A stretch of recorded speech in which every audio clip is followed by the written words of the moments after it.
Hello friends, இன்றைக்கி நாம் ரொம்ப ஹெல்த்தியான ஒரு இட்லி தான் வந்து பண்ண போகிறோம்.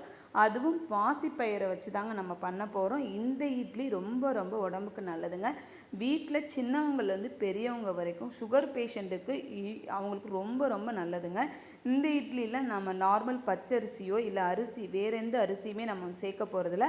ஃபுல் அண்ட் ஃபுல் மில்லட்டை வச்சு தான் வந்து பண்ண போகிறோம். அதுவும் நல்லா குண்டாக இட்லி வந்து நல்லா வந்து உங்களுக்கு உப்பி வரணும், அதே மாதிரி சாஃப்டாகவே வந்து அடுத்த நாள் வரைக்கும் இருக்கணும் அப்படின்னா இந்த வீடியோ உங்களுக்கு ரொம்ப ஹெல்ப்ஃபுல்லாக இருக்குங்க. வீடியோவை இப்போ தான் நீங்கள் ஃபஸ்ட் டைம் பார்க்குறீங்க அப்படின்னா மறக்காமல் லைக் பண்ணுங்கள், ஷேர் பண்ணுங்கள், கமெண்ட் பண்ணுங்கள், சப்ஸ்கிரைப் பண்ணிடுங்க.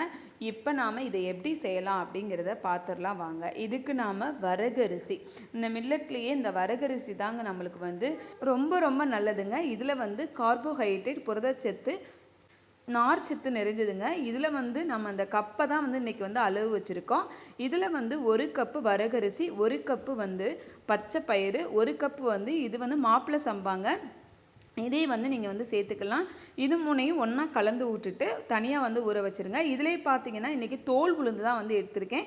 தோல் உளுந்து வந்து ரொம்ப நல்லதுங்க. அது மட்டும் இல்லைங்க, இந்த தோல் உளுந்தில் பார்த்தீங்கன்னா நிறையா மாவு வந்து இருக்கும். அது நம்மளுக்கு வந்து ரொம்ப நல்லா இருக்குங்க உடம்புக்கு.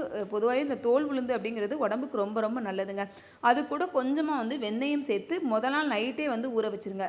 தோல் உளுந்தாக இருந்தால் நைட்டே வந்து ஊற வச்சுருங்க. இல்லை நீங்கள் தோல் நீக்கிய உளுந்து அப்படின்னா 1 மணி நேரத்துக்கு முன்னாடி ஊற வச்சிங்கன்னா போதுங்க.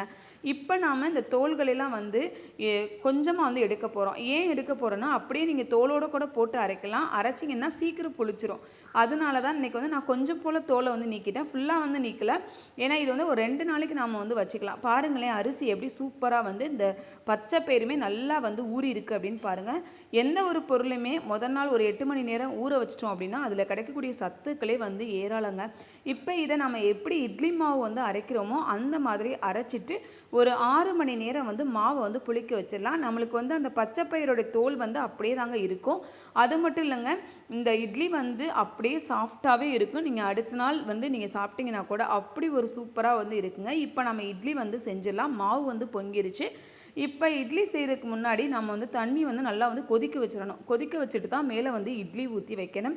இது வந்து நார்மல் இட்லி மாதிரி சீக்கிரமே வந்து லேட்டாக வந்து வேகாதுங்க, சீக்கிரம் வந்து வெந்துடும். இப்போ நான் ஒரு 5 நிமிஷம் தாங்க இட்லி வந்து வச்சேன், சூப்பராக வந்து வெந்துருச்சுங்க. அதே மாதிரி இட்லி வந்து எடுக்க போகிறீங்க அப்படின்னா கொஞ்சமாக வந்து தண்ணி தெளித்து விட்டு நீங்கள் வந்து இட்லியை வந்து எடுத்துடலாம்.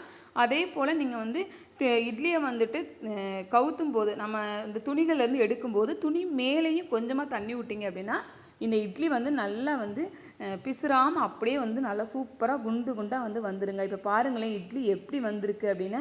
இந்த இட்லியை நீங்கள் வந்து ட்ரை பண்ணுங்கள். உங்கள் வீட்டில் இருக்க எல்லாருக்குமே ரொம்ப நல்லதுங்க. எல்லா சத்துமே ஒரு இட்லியில் கிடைக்கும் அப்படின்னா இந்த இட்லி தாங்க நான் சொல்லுவேன். பாருங்கள் எப்படி சூப்பராக வந்து இருக்குன்னு. அதில் நீங்கள் வந்து அப்படியே நம்ம பிச்சு வந்து ஒரு சட்னி, எந்த சட்னி வேணாலும் நீங்கள் வந்து வைக்கலாம். வச்சு சாப்பிட்டீங்க அப்படின்னா ரொம்ப டேஸ்ட்டாக ஆரோக்கியமான ஒரு இட்லி தான் நீங்களும் வந்து பண்ணலாம். ஃபஸ்ட் டைம் பண்ணால் கூட இந்த வீடியோ உங்களுக்கு ரொம்ப யூஸ்ஃபுல்லாக இருக்குங்க. வீடியோ பிடிச்சிருந்தது அப்படின்னா மறக்காமல் லைக் பண்ணுங்கள், ஷேர் பண்ணுங்கள், கமெண்ட் பண்ணுங்கள், சப்ஸ்கிரைப் பண்ணிடுங்க. இதே மாதிரி இன்னொரு வீடியோ நம்ம வந்து நாளைக்கு பார்க்கலாம். மறக்காமல் இந்த வீடியோவுக்கு உங்கள் சப்போர்ட் வந்து கொடுங்க. ஓகே ஃப்ரெண்ட்ஸ், பாய்.